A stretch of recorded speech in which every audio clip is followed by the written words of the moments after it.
Você já parou para notar que cada cultura, cada tempo também tem uma representação específica do aspecto divino, do aspecto essencial, espiritual mais profundo?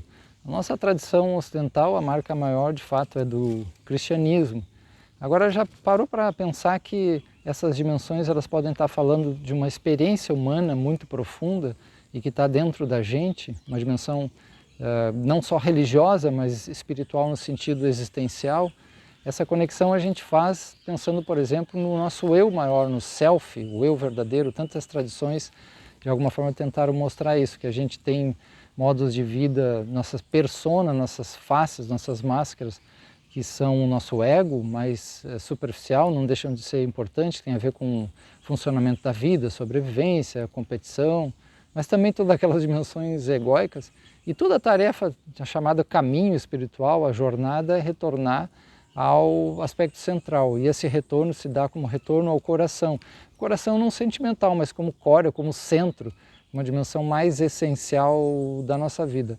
Hoje as teorias que eu acho mais profundas e que têm uma dimensão prática muito importante, significativa, elas falam desse retorno ao self. E uma delas, por isso que eu tenho trabalhado mais que todas, a terapia dos sistemas familiares internos, ou a IFS, porque ela consegue fazer esse mapeamento do funcionamento da nossa psique como uma família interna, parentalizada, ligada à nossa família externa, sim, claro, mas o que interessa é como a gente se organiza em termos de personalidade, de partes. A gente não é sempre igual, a gente tem tanto momentos diferentes da nossa história quanto modos diferentes de agir. Mas as pessoas até falam, quando eu estou mais centrado, né, estou com uma maior estabilidade, mais harmonia, eu vejo as coisas melhor, as minhas emoções elas recebem uma outra gestão e os meus relacionamentos melhor e a minha capacidade de ajudar as pessoas aumenta muito. Esse é o retorno ao nosso self, ao nosso centro, à nossa alma, a gente pode dizer também, sem medo ou preconceito algum, né? A terapia dos sistemas familiares internos de alguma forma participa então da força de todas essas grandes tradições quando propõe o caminho de retorno, o caminho espiritual, o caminho de autodesenvolvimento, que não é simples, não é um produto, um remédio fácil, né, mas exige todo um trabalho que tem a ver com o retorno da compaixão.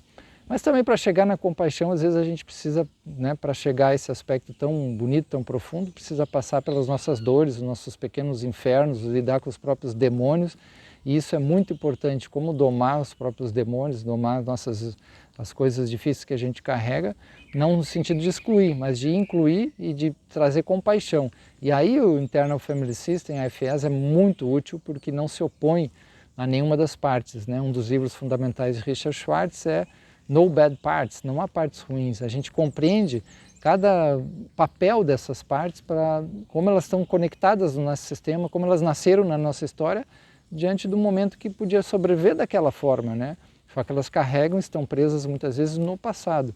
E aí todo o trabalho tem a ver com resgatar o self está no mais presente, conectado, corpo, natureza, vida, e aí essa é uma espiritualidade encarnada, uma espiritualidade que tem gosto, que tem uma alegria, apesar de todo um trabalho que é o autodesenvolvimento, né? E quem faz isso pode ajudar muito mais as outras pessoas porque ele está na autenticidade, ele está se trabalhando, ele não está aplicando um método para transformar alguém.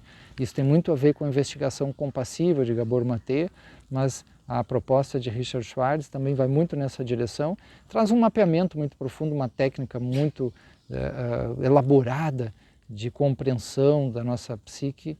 Então une esse aspecto da compassividade e um aspecto de mapeamento profundo das personas, né? Essa é a perspectiva que eu vejo, por isso para mim a dimensão mais profunda metodológica está dentro da dimensão da Internal Family System, né?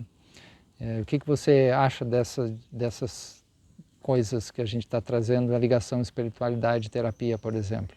Comente aí abaixo, né? Siga a gente também nas redes sociais, Universidade do Ser, Marcelo Pelizori, para a gente conversar mais sobre isso.